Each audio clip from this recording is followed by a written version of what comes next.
என் செல்ல குழந்தையே, இன்று வளர்பிறை சதுர்த்தியினுடைய செவ்வாய் கிழமையின் விடியல். என் பிள்ளையே, இன்று இரவுக்குள் உன் வராகி அம்மா நான் சொல்கின்ற இந்த ஒரு பொருளை நீ பூஜை அறையில் கொண்டு வந்து சேர்த்துவிடு. அதன் பிறகு இந்த பொருளை சங்கடகர சதுர்த்தியில் என்ன செய்ய வேண்டும் என்பதனையும் உன் தாயானவள் உனக்கு நான் சொல்கின்றேன்.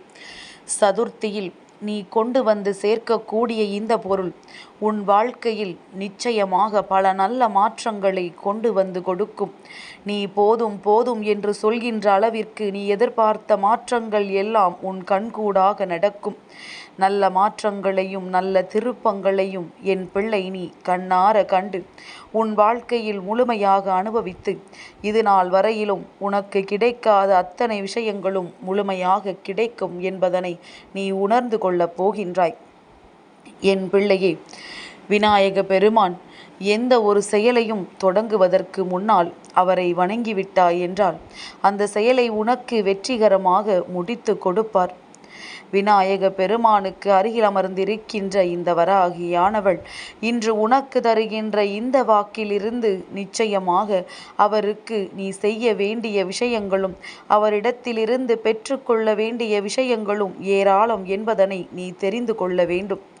உன் இல்லத்தின் பூஜை அறையில் இந்த வராகியை எந்த இடத்தில் அமர வைக்க வேண்டும் என்கின்ற சந்தேகம் உள்ளவர்களுக்கு விநாயக பெருமானின் திருவுருவ படம் அல்லது சிலை எது இருக்கின்றதோ அதன் அருகில் இந்த வராகி எண்ணெய் வைக்க வேண்டும்.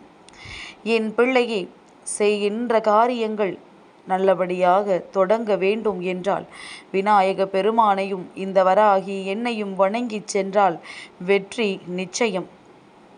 என் குழந்தையே, உனக்கான வெற்றியினை உறுதி செய்ய இன்று இந்த தாயானவள் நான் வந்திருக்கின்றேன். நான் சொல்கின்ற பொருளுக்கு நீ அதிகமாக செலவு செய்ய வேண்டாம். ஒரு 10 ரூபாய் உன்னிடத்தில் இருந்தால் போதும். இதை நீ உன் இல்லத்திற்கு நிச்சயமாக பூஜை அறையில் கொண்டு சேர்த்து விடுவாயானால் முதலாவதாக உன் இல்லத்திற்குள் இருக்கின்ற எதிர்மறை சக்திகள் எல்லாம் வெளியேறும். இரண்டாவதாக உன் இல்லத்திற்குள் நேர்மறை ஆற்றல்கள் அதிகமாக வரும். மங்களகரமான நிகழ்வுகள் எல்லாம் நடக்க தொடங்கும். இல்லத்திற்குள் இருக்கின்ற சண்டை சச்சரவுகள் எல்லாம் ஓய்ந்து உன்னுடைய குடும்பத்தில் நல்ல நிகழ்வுகள் ஆரம்பிக்கும். உன் மனது எதிர்பார்த்த அத்தனை சந்தோஷங்களும் ஒரு சேர உனக்கு கிடைக்க பெறும். என் பிள்ளை, எத்தனை காலம் இந்த வாழ்க்கை உனக்கு சந்தோஷத்தை கொடுக்கும் என்று நீ எதிர்பார்க்கின்றாயோ அதைவிட அதிகமான நேரம் இந்த வாழ்க்கை உனக்கு முழுமையான சந்தோஷத்தை நிச்சயமாக கொடுக்கும் என்பதனை நீ புரிந்து கொள்ள வேண்டும். என் பிள்ளைக்கு மனநிறைவான சூழ்நிலைகளை நான் உருவாக்கி தர விரும்புகின்றேன். எந்த நேரத்திலும் இந்த வாழ்க்கை உனக்கு தர நினைக்கின்ற விஷயங்களை முழுமையாக உன் கைகளில் ஒப்படைக்க இந்த வராகி நான் முயற்சிகளை செய்கின்றேன். அந்த முயற்சியின் பலனாகத்தான் இன்று இந்த நொடி உன் முன்னால் நான் நின்று கொண்டிருக்கின்றேன். என் பிள்ளையே, எத்தனையோ சூழ்நிலைகளை கடந்துவிட்ட உனக்கு, எத்தனையோ கஷ்டங்களை கடந்து வந்த உனக்கு நிச்சயமாக இதற்கு மேலும் இந்த கஷ்டங்கள் தொடராத வண்ணம் பார்த்து கொள்ள வேண்டிய பொறுப்பை உன் தாயானவள் நான் ஏற்றுக்கொண்டிருக்கும் பொழுது அதிலிருந்து ஒரு நாளும் நான் தவறிவிட மாட்டேன். இது இந்த செவ்வாய் கிழமையோடு சேர்ந்து வந்திருக்கின்ற சதுர்த்தி என்பதனால் மட்டும்தான் இந்த விஷயத்தை அம்மா உன்னிடத்தில் சொல்லிக் கொண்டிருக்கின்றேன்.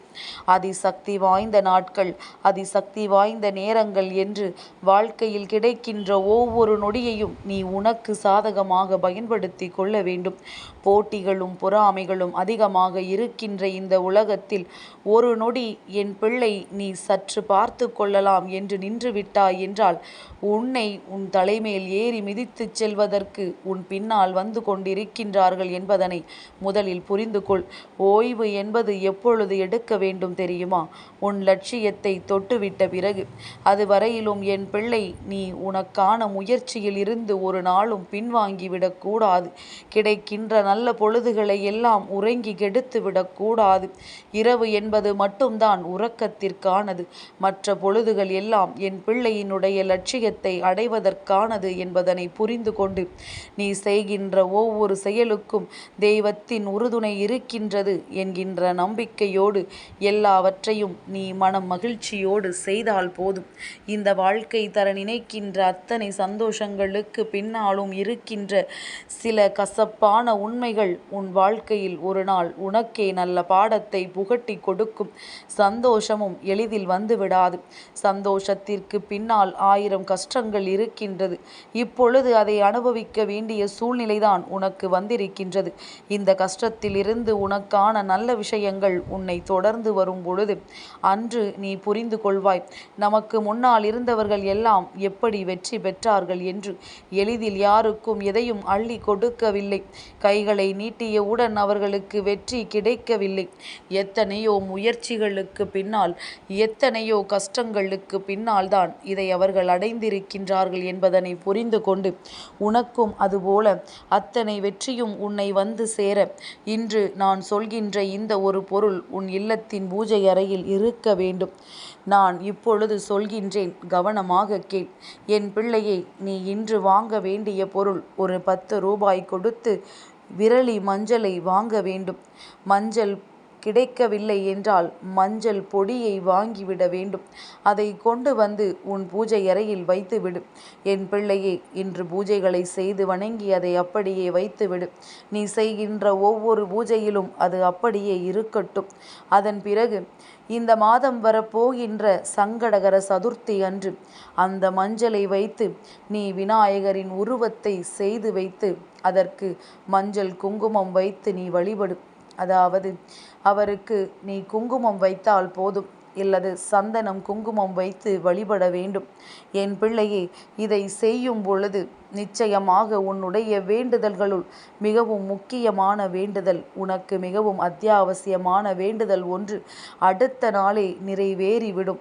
நீ அவரிடத்தில் நீ எப்பொழுது இந்த மஞ்சளை வைத்து பூஜை செய்ய தொடங்குகின்றாயோ அப்பொழுதிலிருந்து அவரின் வேண்டுதலை நீ மனதார வைத்து கொண்டிருக்க வேண்டும்.